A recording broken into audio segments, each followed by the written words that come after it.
What better way to celebrate back to school than with a book haul? I did a little bit of shopping in August. Grab yourself a beverage because I'm getting right into it.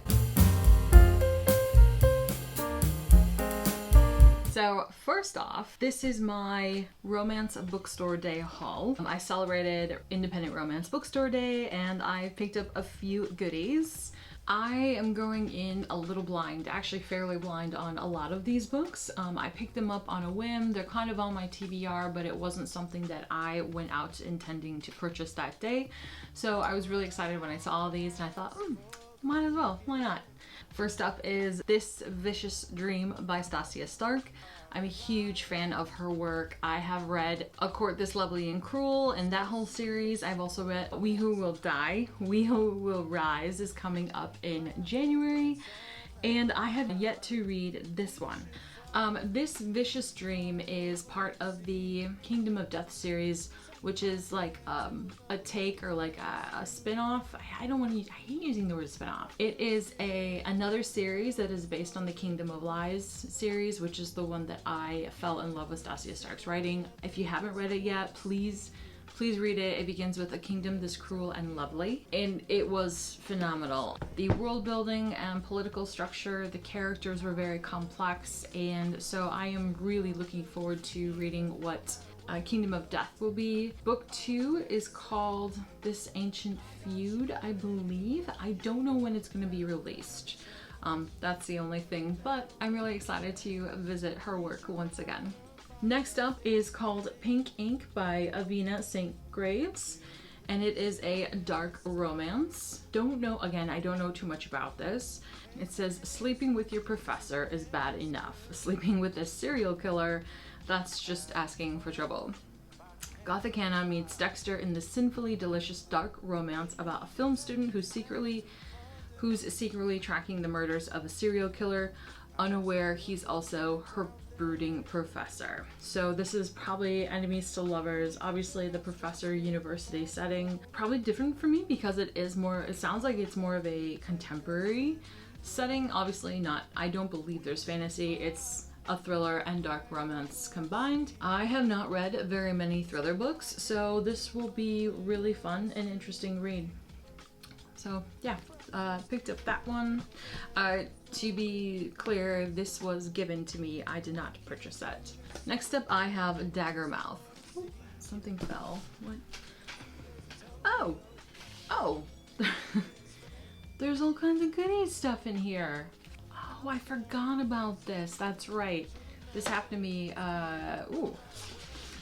These end pages remind me of a mural at one of my previous workplaces. If you know, you know. So Daggermouth has a lot of controversy with it, and I had to look it up because I wasn't sure what it was all about. There was a lot of claims that H.M. Wolfe used over 60% of this book as being AI, which nobody has been able to confirm, or nobody has been able to provide proof that there was AI being used in this, despite H.M. Wolfe being extremely against AI. And if you want to know what the big deal is with AI and being used in books, not just from like an artistic standpoint or lack thereof, but anything that has AI in it is actually not allowed to be copyrighted. So anytime you write a story, book, publishing, yada yada, it's copyrighted. And so therefore your story cannot be picked up legally by a publisher because they cannot own the rights to something that was generated by AI.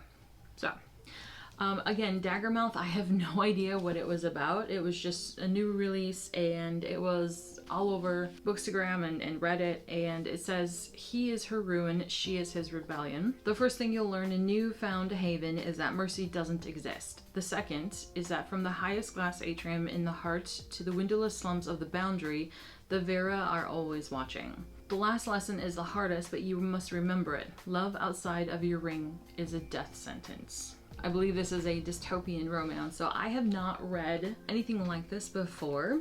I'm trying to think. I was a huge fan of Blade Runner. I will say that. I like the movies. I haven't read the books.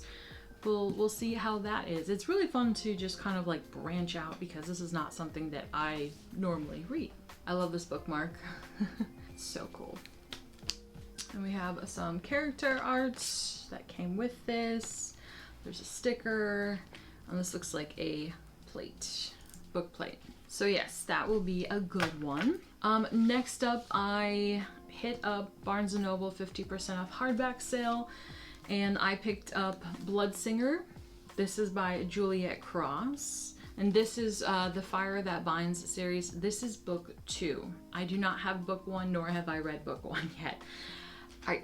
Do you have the same thing too, where if it's a good sale and you find a book of a series that you intend to read one day, you just pick it up because it's a really good price? That's me. So that is what happened here.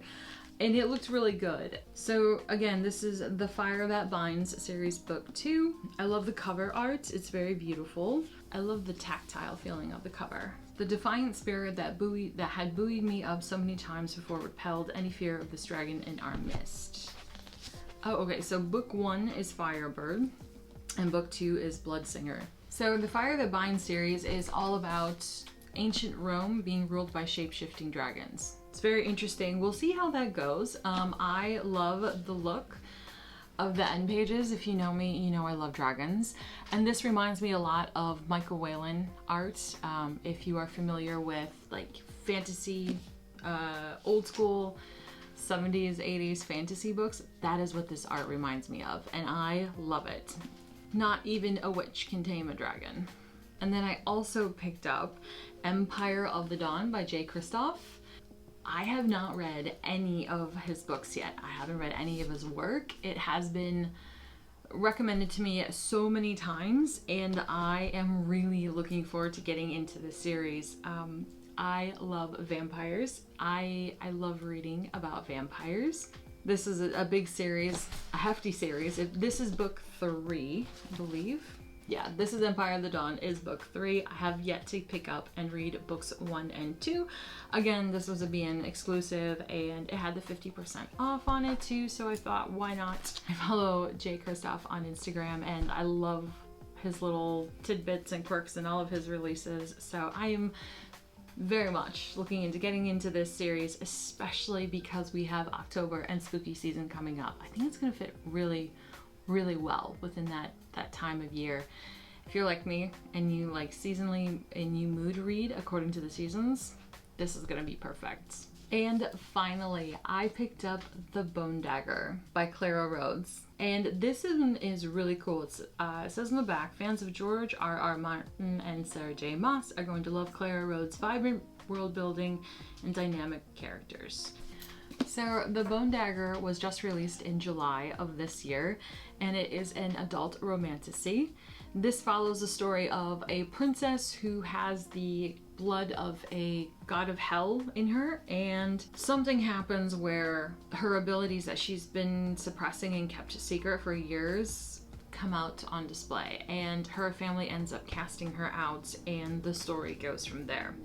Again, I'm going into this one a little blind, and also I'm reading this one because I did a thing, and that thing is I've joined a book club with one of my local indie stores. Tomorrow my local indie bookstore actually has Clara visiting, and so I'll be able to get to go and see her in person and talk about the books during an event that the bookstore is hosting. So I'm really looking forward to that because, you know me, I love all my local authors, and I really try to support authors whenever they're out and about.